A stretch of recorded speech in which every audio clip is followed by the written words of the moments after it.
గురుభ్యో నమః శ్రీమాత్రే నమః. ఆదిత్యాయ చ సోమాయ మంగళాయ బుధాయ శుక్ర గురు శుక్ర శనిభ్యే రాహవే కేతవే నమః. మనం దాదాపుగా ప్రతి మాసం కూడా మాస ఫలితాలు చెప్పుకుంటూ ఉంటాం. మరి ఇప్పుడు ఏప్రిల్ మాసానికి కనుక మాస ఫలితాలు చెప్పుకోవాలి అంటే ఇక కొత్తదనం ఏమిటి అంటే కొత్త సంవత్సరంలో ఉన్నాం.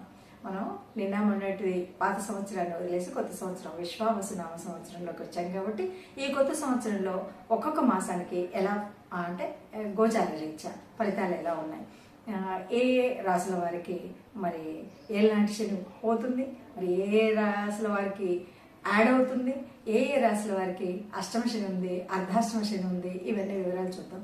వీటితో పాటు మరి అంటే గోచారము అంటేనే మనందరికీ తెలుసు, గోచారం అంటే 100% ఇది ఉంటుందని కాదు, కనీసం 30 to 40% మాత్రం ఇది యాక్యురేట్గానే ఉంటుంది. ఎవరికైతే జన్మజాతకం ఉందో దాన్ని కనుక చూసుకుంటే పూర్తిగా ఉంటుంది. మరి కొత్త సంవత్సరంలో ఒక్కొక్క మాసానికి ఎలా ఉందో ఏప్రిల్ మాసంలో సింహరాశి వారికి ఎలా ఉంటుంది అన్నది చూద్దాం. గోచార రీత్యా సింహరాశి వారికి ద్వితీయ స్థానంలో కేతువు, అష్టమ స్థానంలో రవి, బుధ, శుక్ర, శని, రాహు, దశమ స్థానంలో గురువు, లాభస్థానంలో కుజుడు సంచరిస్తూ ఉన్నాడు. మరి ఈ సమయంలో ఎలా ఉంటుంది అంటే దాదాపుగా చెప్పాలి అంటే వీరికి మొదటి వారం అలా చూసుకున్నట్టయితే పరీక్షల్లో ఏదైనా సరే పోటీ పరీక్షలు ఇలాంటి వాటిల్లో పాల్గొనాలి, విజేత అంటే ఏవైనా సరే కాంపిటేటివ్ ఎగ్జామ్స్లో ఉండాలి అనేటువంటి ఒక ఆలోచన ఉంటుంది. విజయాలు సాధిస్తామో లేదో అనేటువంటి అభద్రతా భావం కూడా అందులోనే ఉంటాయి. చేయాలనుకున్న పనులన్నీ కూడా కాస్త నెమ్మదిగా జరుగుతూ ఉంటాయి, కొన్ని నష్టానికి దారితీస్తూ ఉంటాయి. స్వల్పమైన ప్రయోజనాల కోసం దూర బంధువులతో అనుకోకుండా అంటే కొన్ని కొత్త వ్యాపారాలు అయితే ప్రారంభిస్తారు. ఇంకా వ్యాపారాన్ని కొన్నిసార్లు అయితే కొనసాగించలేక రెండవ వారం అట్లా వచ్చేసరికి కొన్ని అవస్థలు పడేటువంటి అవకాశాలు ఉన్నాయి. సంతాన సంబంధమైనటువంటి బరువు బాధ్యతలు మరింత పెరుగుతాయి.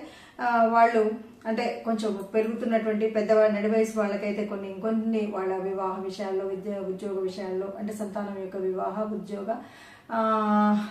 వారి సంతానం ఇలాంటి ఆరోగ్యం ఇలాంటి వాటిల్లో కొన్ని ఇబ్బందులు ఉంటాయి. అలాగే చిన్న చిన్న వ్యాపారస్తులకు తాత్కాలికమైనటువంటి వ్యాపారస్తులు కొంత అనుకూలంగా ఉంటుంది. స్వల్పమైనటువంటి పెట్టుబడులతో మంచి లాభాలు అందుకోగలుగుతారు. ఇక ఆధ్యాత్మిక కేంద్రాల పట్ల ఆధ్యాత్మిక పూజలు వాటిల్లో కొంత మక్కువ అయితే కనిపిస్తారు. దైవ దర్శనాలని చేసుకోగలుగుతారు. రుణాలకి దూరంగా ఉండాలని మీరు ఎంత ప్రయత్నించినా అది మీ వల్ల కాదు, ఎంతో కొంత రుణం చేయవలసినటువంటిది ఉంటుంది. కీలకమైనటువంటి సందర్భాల్లో భూ వివాదాలు అలాంటివి అయితే తలెత్తడం అనేటువంటిది, అనుమానాస్పదాల్లో ఆలోచనలు అలాంటివి రావడం కొంత ఇబ్బంది అవుతుంది. క్రయ విక్రయాలలో లాభాలను అందుకోగలుగుతారు. దీర్ఘకాలికమైనటువంటి సమస్యలు తలెత్తేటువంటి అవకాశం కూడా ఉంది. ఇక ఏ విషయంలో అయినా ముఖ్యంగా ప్రయాణ విషయాల్లో చాలా అప్రమత్తంగా ఉండాలి. పాత వాహనాలు ఏమైనా ఉంటే వాటిని అమ్మేసి కొత్త వాహనాలు కొనుగోలు చేయాలనేటువంటి ఆలోచనలు అయితే వస్తాయి. ఇవి చాలా వరకు కలిసి వస్తాయని చెప్పొచ్చు. ఇక దూర ప్రాంతాల్లో ఉన్నటువంటి బంధువుల నుండి ఒత్తిడి కలుగుతుంది. వ్యాపార ఒప్పందాల విషయాల్లో తరచుగా కొంత మార్పులు ఏర్పడతాయి. సొంత ఆలోచనలో అన్ని వేళలా మంచి ఫలాలను ఇవ్వకపోవచ్చు. సో మనకి ఇప్పుడు అర్థమైనంత వరకు ఎలా ఉంది అంటే ఒక్కొక్క రాశికి ఏ రాశి అయినా సరే కొత్త సంవత్సరం అని ఏ సంవత్సరం అని మారుతున్నటువంటి గ్రహాలతో కొంత మన గోచారం మారుతూనే ఉంటుంది. అన్ని చోట్ల అన్ని వేళలా ఒకేలాగా ఉంటే జీవితమే కాదు. అయినప్పటికీ అందరం సుఖంగా ఉండాలనే అనుకుంటాం, అందరం సంతోషంగా ఉండాలి అనుకుంటాం. మరి గ్రహగతులు మారుతూ ఉన్నప్పుడు కొంచెం ఒడిదొడుకులు, కష్టాలు, సుఖాలు అన్నీ కలుస్తూ ఉంటాయి. మరి ఇలాంటప్పుడు ఎవరికైనా ఏదైనా కష్టంగా ఉంది అంటే ప్రత్యేకించి ఈ మాసంలో ఏ కష్టం వచ్చినా సరే ఇది మనకు రామోత్సవాలు జరిగేటువంటి సమయం. శ్రీరాముడు పుట్టినటువంటి వేళ చైత్ర మాసం అంటేనే. కాబట్టి ఈ ఏప్రిల్ మాసంలో ఎవరైనా సరే ఏదైనా మన కష్టం అనిపించినా రాముడికి సంబంధించినటువంటి ఏ స్థుతి విన్నా, ఏది లేదు అంటే ఆపదామపహర్తారం దాతారం సర్వసంపదాం లోకాభిరామం శ్రీరామం భూయో భూయో నమామ్యహం అనుకోండి, సరిపోతుంది. లేదు వీలవుతుంది ఇంట్లో ఉన్నాము అంటే విష్ణు సహస్రాన్ని పూర్తిగా వినండి. ఇది విన్నట్టయితే చక్కగా మనకు ఉన్నటువంటి కష్టాలు తొలగిపోతాయి.